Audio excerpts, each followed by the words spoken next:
নমস্কার সব স্যার ম্যাডামরা, আশা করছি যে সকল দূরের জেলার স্যার ম্যাডামরা আছেন তারা এখন রাস্তায় রওনা দিয়ে দিয়েছেন কালকে এসএসসি ভবন অভিযানের জন্য। কিন্তু যতটুকু খবর পাচ্ছি, আমার কাছেও প্রচুর ফোন এসেছিল, বলছে বিভিন্ন থানা থেকে নাকি ফোন করে বলা হচ্ছে যে কালকের অভিযানে না যাওয়ার জন্য। বিভিন্ন থানা থেকে আমার কাছে ফোন এলো। ঢোলা থানা থেকে নাকি একজনকে ফোন করা হয়েছে, দক্ষিণ 24 পরগনার ঢোলা থানা থেকে। তাদেরকে সিভিক পুলিশ নাকি তার বাড়িতে এসেছিল এবং এসে জিজ্ঞেস করেছিল আপনি কালকের অভিযানে যাবেন কিনা। একটা কথা মনে রাখবেন, আপনার আর হারানোর কিছু নেই। এবার আপনি জিতবেন। যখন আপনার হারানোর কিছু না থাকে তখন একটাই সম্ভাবনা থাকে, সেটা হচ্ছে জেতা। আমার গলার অবস্থা ভালো নয়, হয়তো সাউন্ডে একটু সমস্যা হতে পারে, কিন্তু যাই হোক, আমি লাইভটা করছি। এই মুহূর্তে আমি বাড়ি ফিরছি। আজকে একটু সিএন নিউজে গিয়েছিলাম, তো সেখান থেকে একটা খবর পেলাম, তাই আপনাদের সাথে শেয়ার করছি। ওখানে তৃণমূলের প্যানেলে একজন বসেছিলেন, আজিজুল সাহেব। তো উনি বললেন আমাকে যে আমরা আপনাদের জন্য ভাবছি। আমি জিজ্ঞেস করলাম অফ ক্যামেরায়, আমি জিজ্ঞেস করলাম আপনারা কেমন ভাবছেন। বলছে না, লিগালি ভাবা হচ্ছে বিষয়টা, এবং মিরর ইমেজ আছে, যেটা এবিপি আনন্দের একটা পোস্টে আমরা দেখছিলাম বা বিভিন্ন পোস্টে দেখছি ঘোরাঘুরি করছে। সেই বিষয়টা উনি ক্লিয়ার করলেন যে শিক্ষামন্ত্রী নাকি বলেছে। আমি যদিও শিক্ষামন্ত্রী কোথায় বলেছে যে মিরর ইমেজ আছে সেটা আমি দেখিনি। আপনারা যদি দেখে থাকেন তো কমেন্টে লিঙ্কটা একটু দিয়ে দেবেন সেই ভিডিও। কিন্তু উনি বললেন শিক্ষামন্ত্রী বলেছেন মিরর ইমেজ আছে। দেখুন, মিরর ইমেজ, পোয়েমার, এগুলো এক একটা পার্ট, এই কেসের এক একটা পার্ট। আমরা এইসব পার্ট নিয়ে অনেক শুনেছি, আর শুনতে চাইছি না। আমরা চাইছি যে কোনোভাবে, যে কোনো মূল্যে যেন যোগ্যদের চাকরিটা থাকে এবং সসম্মানে সুপ্রিম কোর্টের রিভাইজ অর্ডার দিয়ে আমাদেরকে আবার স্কুলে পুনর্বহাল করতে হবে।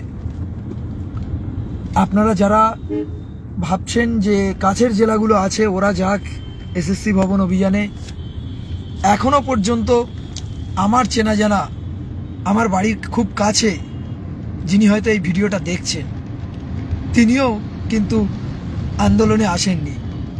দুর্ভাগ্যের বিষয়, তিনি নেতাজি ইন্ডোরে গিয়েছিলেন, কিন্তু নেতাজি ইন্ডোরে যাওয়ার পরে আর তিনি আন্দোলনে আসেননি। তাই ওই স্যার বা ম্যাডাম যদি দেখে থাকেন, আপনাকে বলবো আপনি অবশ্যই আসুন। আপনি তো কলকাতার এত কাছে আছেন,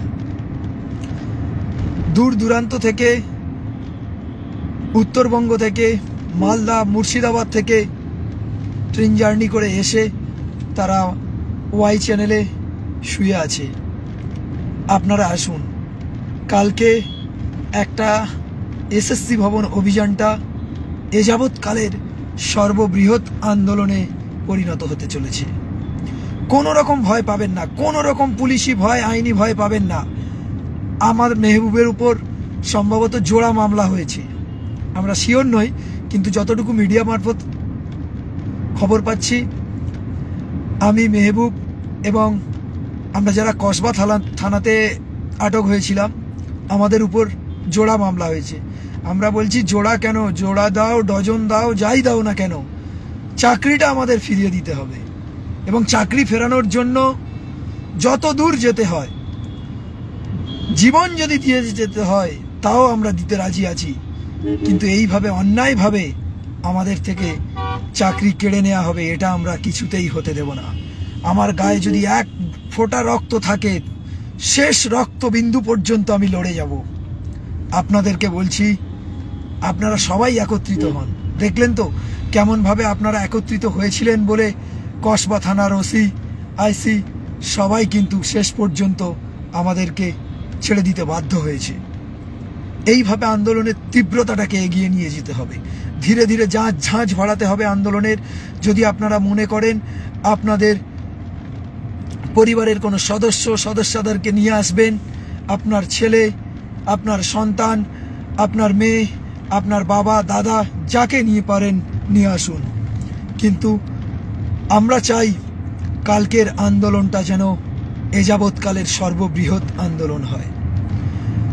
মিরর ইমেজ এবং যোগ্যদের আলাদা লিস্ট, টাল বাহানা আমরা আর শুনছি না, এবং আমরা যোগ্যদের লিস্ট বের করেই ছাড়ব। এতদিন পর্যন্ত আমরা অনেক ভাঁওতাবাজি শুনেছি, এটা আছে সেটা আছে, এটা নেই সেটা নেই, কিন্তু এবারে আমরা আর শুনছি না। কারণ পিছোতে পিছোতে আমাদের একদম দেয়ালে পিঠ ঠেকে গেছে, একদম খাদের কিনারায় এসে দাঁড়িয়েছি আমরা। এরপরে আর পিছনোর জায়গা নেই বন্ধু, এবার আমাদের সামনে এগিয়ে যেতে হবে, এবং সামনেই এগোনো ছাড়া আর কোনো রাস্তা নেই। তাই আমাদের সামনে একটাই ফলাফল আছে, জিত, জিত আর জিত, আমাদের জয় হবেই। আপনারা যারা কালকে বিভিন্ন ডিআই অফিসে অভিযান চালিয়েছিলেন এবং তারপরেও আজকে যারা এই মহা মিছিলে পা মিলিয়েছেন, যে সকল সমাজের শুভবুদ্ধি সম্পন্ন মানুষ, ডাক্তার, নার্স, অন্যান্য শিক্ষক সংগঠন এবং যে সকল বুদ্ধিজীবী, শিল্পী, সাহিত্যিক, বিশিষ্ট ব্যক্তিবর্গ যারা এই সমাজে মনে করেন যে আমাদের উপর বা যোগ্যদের উপর একটা ইনজাস্টিস হয়েছে, তারাই আজকের আমাদের মিছিলে পা মিলিয়েছিলেন। তাদের সবাইকে আমার হৃদয়ের অন্তঃস্থল থেকে প্রণাম, শ্রদ্ধা ও ভালোবাসা।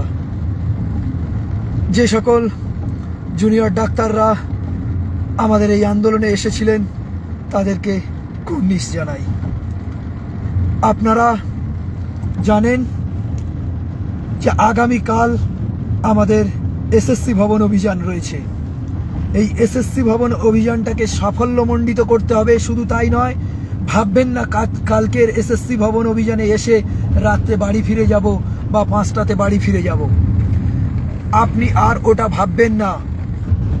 একটা পলিথিন নিয়ে আসবেন, যেমনভাবে ওয়াই চ্যানেলে রাতের পর রাত কাটিয়েছেন, ঠিক অনির্দিষ্টকালের জন্য আপনারা এসএসসি ভবনটাকে দখল করে রাখার প্রস্তুতি নিয়ে আসুন, যতক্ষণ না পর্যন্ত লিস্ট বের করছে, যতক্ষণ না পর্যন্ত মিরর ইমেজ বের করছে। আমি শুনেছি যে শিক্ষামন্ত্রী নাকি বলেছেন মিরর ইমেজ আছে, ওনারা নাকি একটা চেষ্টা করছেন। যদিও আমি শুনিনি, একজনের মুখ থেকে শুনলাম যে শিক্ষামন্ত্রী ব্রাত্য বসু নাকি বলেছেন মিরর ইমেজ আছে। আপনারা যদি কোনো অন ক্যামেরা শিক্ষামন্ত্রী এটা বলে থাকেন তাহলে সেই লিঙ্কটা এই ভিডিওর নিচে পোস্ট করবেন। যাই করুন না কেন, মিরর ইমেজ, ওএমআর, যাই করুন না কেন, যা করতে হয়, শুধু ওই দুটো ছাড়াও যদি আরও ক্যাবিনেটে মিটিং ডাকতে হয়, যা ইচ্ছা করতে হয়, যদি প্রয়োজনে সর্বদলীয় বৈঠক ডাকতে হয় তাহলেও অবশ্যই ডাকুন। কারণ এই লড়াই আমরা ছাড়ছি না। ভাবছেন পুলিশই হুমকি দিয়ে আমাদেরকে আন্দোলনে আসতে বাধা দিতে চাইছেন, কিন্তু তা হবে না স্যার। পিছোতে পিছোতে আমাদের একদম দেয়ালে পিঠ ঠেকে গেছে, আমরা একদম মৃতপ্রায় হয়ে গেছি। এখান থেকে মরার কোনো আর জায়গা নেই। এবার যেটা আছে সেটা জেতার সম্ভাবনা। আমরা দেখেছিলাম যে আরজিকর আন্দোলনের সময় আশফাকুল্লাহ নাইয়া ডাক্তারবাবুকে বিভিন্নভাবে পুলিশি হেনস্থার মুখে পড়তে হয়েছিল। এইভাবে যারা এই আন্দোলনের সাথে যুক্ত, আমি শুনলাম আমি, মেহবুব, এদের নামেও নাকি জোড়া মামলা হয়েছে। সেই মামলা আমরা আইনিভাবে লড়বো অবশ্যই, কিন্তু তার আগে আপনারা কোনো রকম ভয় পাবেন না, কোনো রকমভাবে ভয় পাবেন না। এই লড়াইয়ে আমাদের জিত হবেই। আপনারা কালকে এসএসসি ভবনটাকে দখল করে রাখবেন অনির্দিষ্টকালের জন্য, যতক্ষণ না পর্যন্ত আমাদের লিস্ট, মিরর ইমেজ এইগুলো প্রকাশ হচ্ছে। এবং সবাই মিলে মনের মধ্যে একটা তীব্র জোশ নিয়ে রাখুন যে কালকের অভিযানে যাবই এবং কালকের অভিযানটাকে সাফল্যমণ্ডিত করব আমরা। এবং মিরর ইমেজ যতক্ষণ না প্রকাশ করছে ততক্ষণ আমাদের এই আন্দোলন চলতে থাকবে। একটা জিনিস দেখবেন যে কালকের কসবা থানার পুলিশ আমাদের উপর যেভাবে বর্বরোচিত আক্রমণ করেছে, যেভাবে এক শিক্ষককে লাথি মারা হয়েছে আমাদেরই সহকর্মী অমিত রঞ্জন ভূঁইয়াকে, তার ফলে আজকের দেখবেন বিভিন্ন বিরোধী দল থেকে শুরু করে ছোট বড় বিরোধী দল সবাই মিছিল বের করেছেন যে পুলিশের উপর অত্যাচার হলো কেন। আমরা তাদেরকেও বলতে চাই, সেই সকল বিরোধী দলকেও বলতে চাই, শুধু পুলিশি অত্যাচারের বিরুদ্ধে মাঠে নামলে হবে না। আমাদের বিরুদ্ধে যে ইনজাস্টিসটা হচ্ছে, আমরা একটা টাকা ঘুষ না দিয়েও যোগ্যতার বিনিময়ে চাকরি পেয়েও যেভাবে আমাদের আজকের চাকরি হারা হয়ে পথে প্রান্তরে মাঠে ঘাটে ঘুরে বেড়াতে হচ্ছে, সেটার বিরুদ্ধেও আপনারা পথে নামুন এবং আপনারা দরকারে সর্বদলীয় বৈঠকে ডাকুন এবং আইনিভাবে কিভাবে আমাদের চাকরি ফিরে পাই আমরা সেই ব্যবস্থা করুন। আজকের আপনারা দেখেছেন সমাজের বিশিষ্ট শ্রেণীর ব্যক্তিবর্গ, বাদশা খান থেকে শুরু করে আরও বিভিন্ন ব্যক্তিবর্গ আমাদের এই আন্দোলনে এসেছিলেন এবং আমাদের পাশে এসে তারা বলেছেন যে হ্যাঁ সত্যি আপনাদের সঙ্গে ইনজাস্টিস হচ্ছে, আপনাদের সাথে খুব অন্যায় হচ্ছে। এর কারণ যারা দুর্নীতি করলো তাদের কোনো সাজা হলো না, উল্টে আপনারা এই দুর্নীতির সিস্টেম না হওয়া সত্ত্বেও আপনাদের উপর এই ধরনের এক বৃহৎ অন্যায় ঘটে গেল। ওনারা বলেছেন যে আগামী দিনে আমাদের এই আন্দোলনে সর্বতোভাবে পাশে থাকবেন। কিন্তু বন্ধু, আপনি ভেবে দেখুন, আপনি যদি নিজের দাবি আদায়ে না আসেন, আপনি যদি নিজের অধিকার আদায়ে না আসেন, আপনি যদি নিজের জীবন জীবিকার স্বার্থে না আসেন, তাহলে ওনারা কেন আসবেন আপনার আন্দোলনে? তাই বলছি, আপনাকে এই আন্দোলনে আসার জন্য শারীরিক ও মানসিকভাবে প্রস্তুত থাকতে হবে। এবং এক শ্রেণীর লোক বলছিলেন, বা এক শ্রেণীর শিক্ষক বলছিলেন যে কালকে ওরা খুব জোরে লাঠিচার্জ করেছে। আমি তাদেরকে বললাম, স্যার একটু লাঠির ঘা খেয়ে নিন। যদি এই লাঠির ঘা সহ্য করে আপনার জীবন জীবিকাটাকে 60 বছরের জন্য সুনিশ্চিত করতে পারেন, তাহলে একটু লাঠির ঘা খান। আর ছোটবেলায় আপনারা তো শিক্ষকদের কাছে অনেক লাঠির ঘা খেয়েছেন, আর আজকের পুলিশের কাছে লাঠির ঘা খাচ্ছেন। শুধু লাঠির ঘা নয়, লাথিও খাচ্ছেন। তফাৎটা শুধু সময়ের, তফাৎটা শুধু দুটো বিষয়ের। তখন আপনি শিক্ষা গ্রহণের জন্য লাঠি খেয়েছিলেন, আর আজ শিক্ষা দান করার জন্য লাঠি খাচ্ছেন। তাই বলছি, আপনারা সমবেত হয়ে, আপনারা জানেন যে আমাদের বিধাননগর থানার পুলিশ কিন্তু সহজে ছেড়ে দেবেন না, আর আমরাও সহজে ছেড়ে দেব না। কারণ এই লড়াই আমাদের শেষ লড়াই, এই লড়াইয়ের শেষ দেখে ছাড়ব। আমাদেরই আন্দোলনের প্রথম সারির নেতৃত্ব মেহবুব, তিনি ফিজিক্যালি চ্যালেঞ্জ একজন শিক্ষক, তাকেও পর্যন্ত মারতে রেহাই করেনি এই নির্লজ্জ পুলিশ, নির্লজ্জ প্রশাসন।